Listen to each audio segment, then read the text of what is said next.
It's never too late. Start today, start tomorrow, but start. You're going to move forward. You're going to go laterally. You're going to move backwards. You're going to make mistakes. It's all okay. And as Nike says, just do it. That first step, it's going to be hard. Hello and welcome to my show. My name is Rishanka Jones, and today I have with me Jan Jones. She's an agricultural scientist, a nurse, and also is running a successful online business and has over 4 decades of experience in lifestyle budgeting. So let's welcome Jan Jones. Today she's going to be talking to us about money, budgeting, and financial freedom.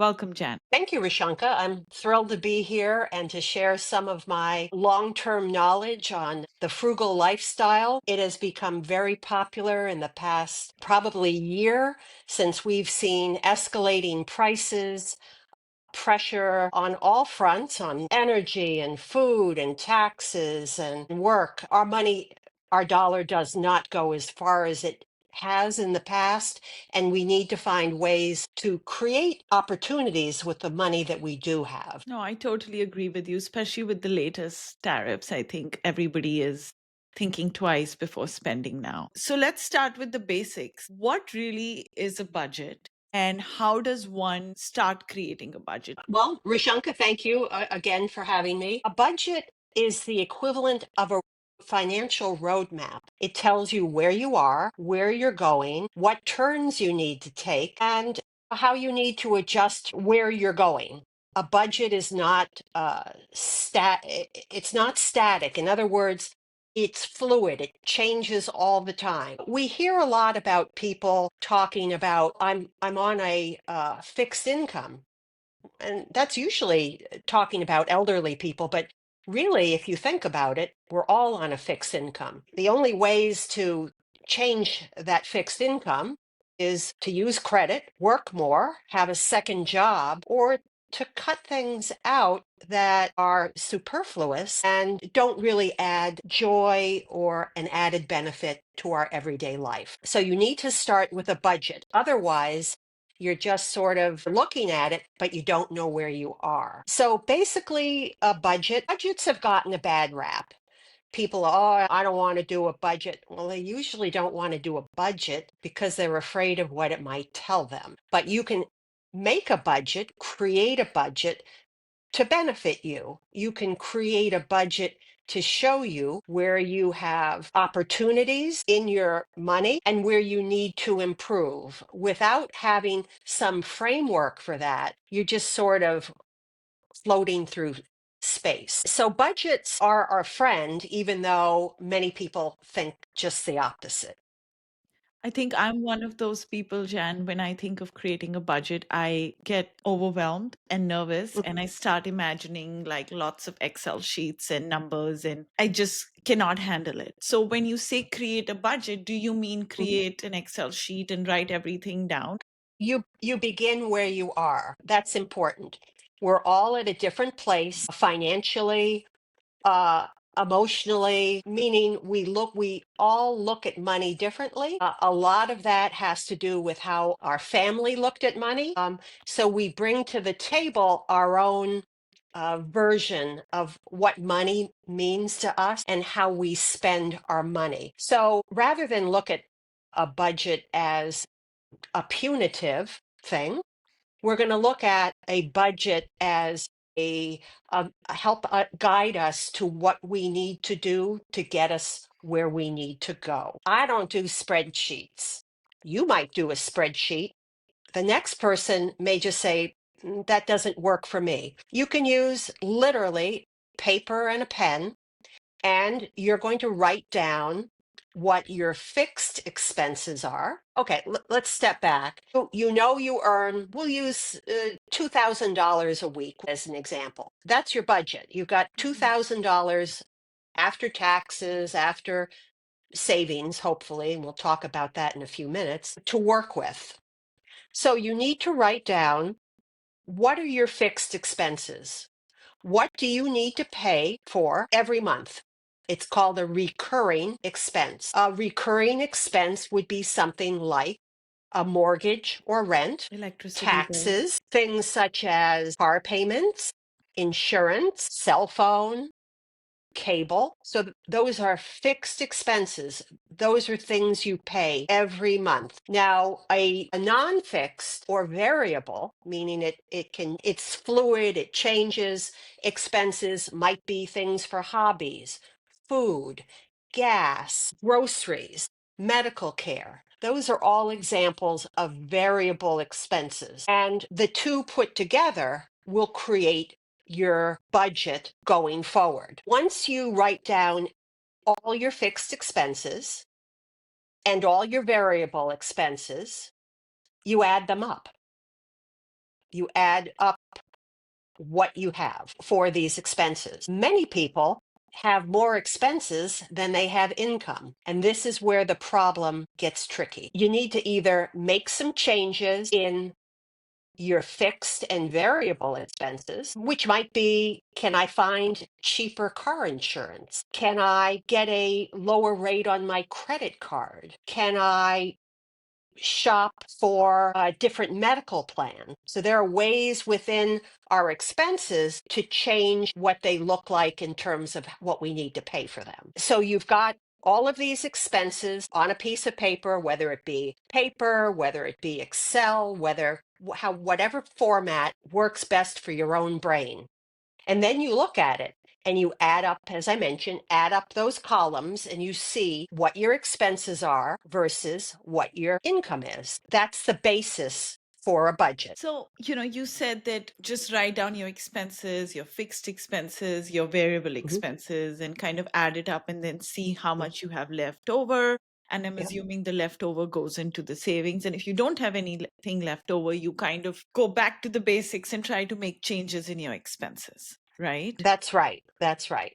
Jan, I'm going to come back to the subcategories on how we can find creative Okay. ways to find more money from our budget to basically make the most of the allocation that we've put Yeah. aside for that category. But, experts, they always say that pay yourself first. What does that really mean in real life? Okay. So, many employers offer, pensions have sort of gone by the wayside. They're a dinosaur in this world. It used to be you would work for a company for 30 years, you would get a monthly pension when you retire. That's pretty much out the window. And they've shifted the savings to you, the employee. There are two different programs, meaning there's a 401k and there's a 3B. 3B is for those in healthcare and education, and the 401k are for other individuals who, for example, like a auto mechanic or somebody who works in finance. So they're two basic plans or programs, instruments they call them, in which to save money. So the concept of pay yourself first is when you become employed with a company, either as a new employee, you get the option to contribute to a 401k or a 403b. Many people say they don't want to save the money because they think it's taking too much out of their paycheck, or they've never done it before, or they think they can't do it, meaning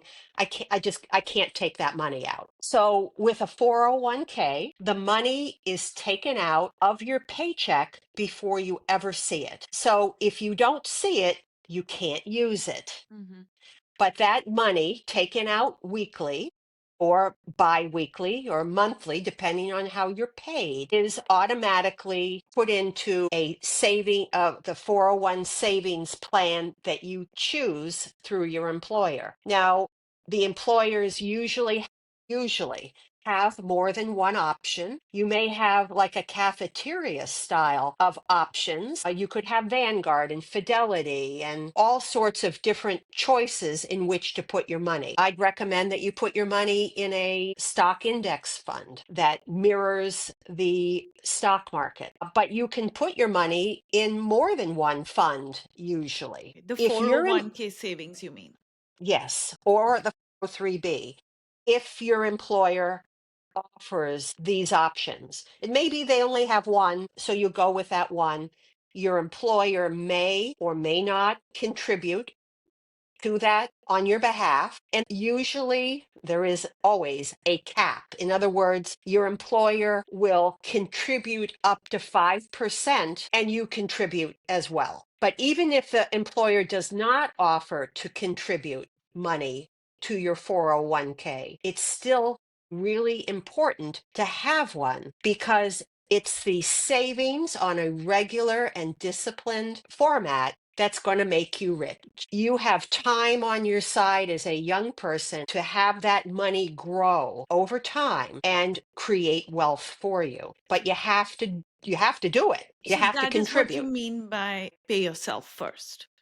When you pay yourself first, it happens uh, before you even get your paycheck. Those monies are removed from your paycheck Okay. and contributed directly into a 401 or 403b account on your behalf. So you're never seeing the money and you never have to like write a check and say, well, this is going into my 401k. It's done seamlessly. That makes sense. So that's one great way of kind of automatically saving from your total budget. What are other creative ways people can use or you find in their total budget that can really make a big difference in their savings?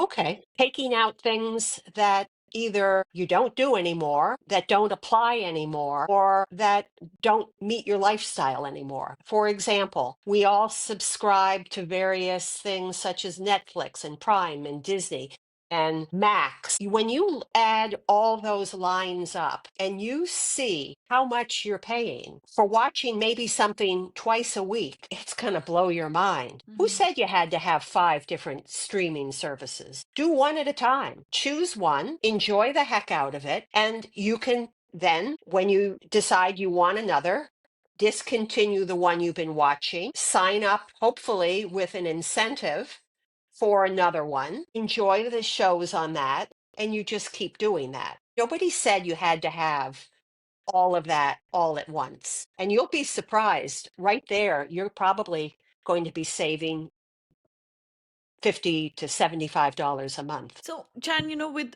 costs going up, groceries costs, travel costs, Yep. everything is basically very, very expensive. Like you said, you get very little for your dollar. How can one learn how to save for the future and yet enjoy life without compromising too much or without Yeah. sacrificing too much? It's really a balancing act.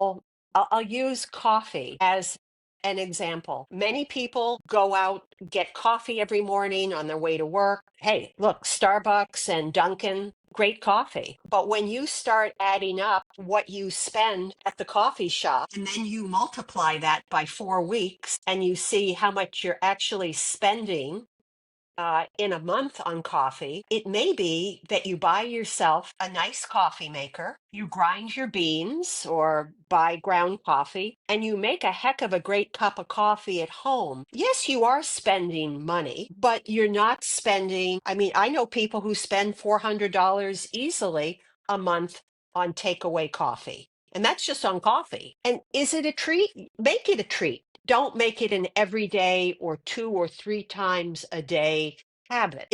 As I mentioned, it's a balancing act of what your goals are, what's important to you as a consumer, as a member of a family, as to what things you're going to say, I can do this better on my own, or I'm going to stick with what I'm doing. I can't ever tell somebody what is right for them because I don't know them well enough. Another big hole in many people's budgets is eating out. I'm sometimes shocked to read people saying that they spend, and I've read this, $100, $1,500 a month on eating out. Well, that $1,200 that you're using to eat out could be uh, put toward your mortgage, a savings, toward your insurance, toward your vacation fund. That's a lot of. Am I telling you not to eat out? No, but enjoy the heck out of it. Eat somewhere where you enjoy it, not just to do it. So again, balance. And only you and your family can create what is important to you and how to balance. I won't call them luxuries, but those things that give you pleasure, those things that you enjoy. So, Jan, we talked about budgeting. We talked about how we can make little changes in our daily budget to save some money. Some people may say that, hey, I'm not being frugal, I'm being cheap, and I'm not living a good life. What do you Mhm. think is the difference between frugality and really being cheap and depriving yourself of the things that you feel like you deserve? Well, being cheap doesn't paint a pretty picture. I mean, it really, at the end of the day, it's miserly, it's cheap, it doesn't speak well of the person being called cheap. But again, there's balance, and you have to determine what makes you happy, what's important to you. But it's sort of like being on a diet. You know, you can't eat everything in sight, but the things that you do eat, enjoy the heck out of them. Make the small things wonderful. You know, learn to cook something just like you ate at a restaurant for a Mhm, fraction of the cost.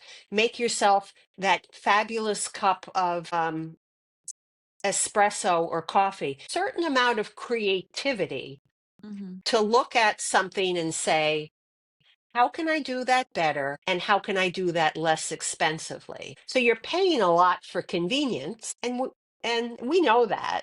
mhm. And sometimes we're more than willing to do that. Other times we realize we need to get back on the wagon and start doing things a little bit differently ourselves. So basically, just being very mindful of your spending habits and just Yeah. constantly keeping a track Eh, of where it's going and spending on the right things, I think. Well, Rishanka, that comment jiggled my brain, which is should have told you when we were talking about making a budget is for 1 to 2 weeks, keep a notebook with you or do it notes on your phone and write down every single thing that you spent money on. Everything, whether it's tolls, whether it's a coffee. At the end of that week or 2 weeks, whatever the prescribed time is, you can look at pattern. You can look at where you've spent your money, and then you can say, again, oh my God, I spent $400 this month on coffee.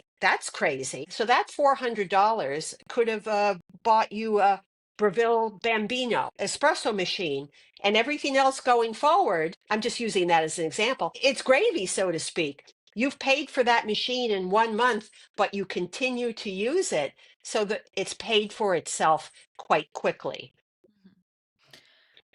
How do you think frugal living can feel more freeing instead of limiting? I think that debt is like a manacle. Debt can drag you down. It can control your life. It can make you depressed and anxious because when you look at what you may owe on credit cards or what you're dealing with, it's easy to get depressed. When you start to be the master of your money and figure out the best ways to make it work for you, not against you, or not in ways that you feel you have no control, then you become the master of the money. And putting your head down on the pillow at night when you know you've got an emergency savings account, when your credit card has been paid, when you know that if you need another set of tires, that you've got that money saved, that is freedom. That's freedom. And boy, there's nothing better than that. What does financial freedom mean to you? Is it early retirement, a stress-free life, or no debt? Or is it all Oh, three?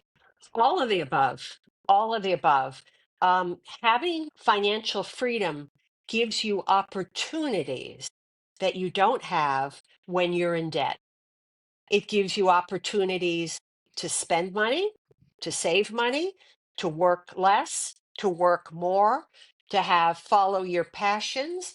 to retire early, if that's in the cards, to stay at home with your children. There are all sorts of reasons that financial freedom is freeing. And you'd be surprised that there are people that live on fairly, I'm going to call them moderate incomes that have financial freedom, and people who live on hundreds of thousands of dollars and they're in debt. So just because you have a high income doesn't mean you have freedom. It could be that your fixed expenses and all your other expenses are more than what you're making. So again, it's balance, and the feeling of financial freedom is, well, it's freeing. I mean, it gives you options. And life is about having opportunities to do things that bring you joy, that give back to your community, to your family. It's very freeing.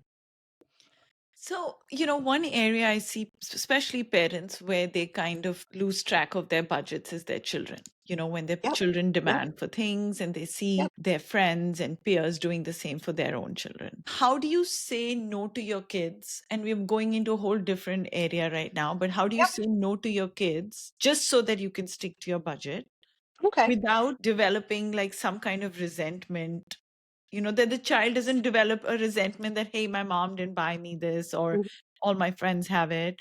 Or do you think that will like kind of at some level instill discipline and values? Like, it's a very hard thing to do as a parent. It's a tight wire walk, Rishanka. First of all, you're a parent. Your kids are always going to resent you in Yeah. some form or fashion. Yeah.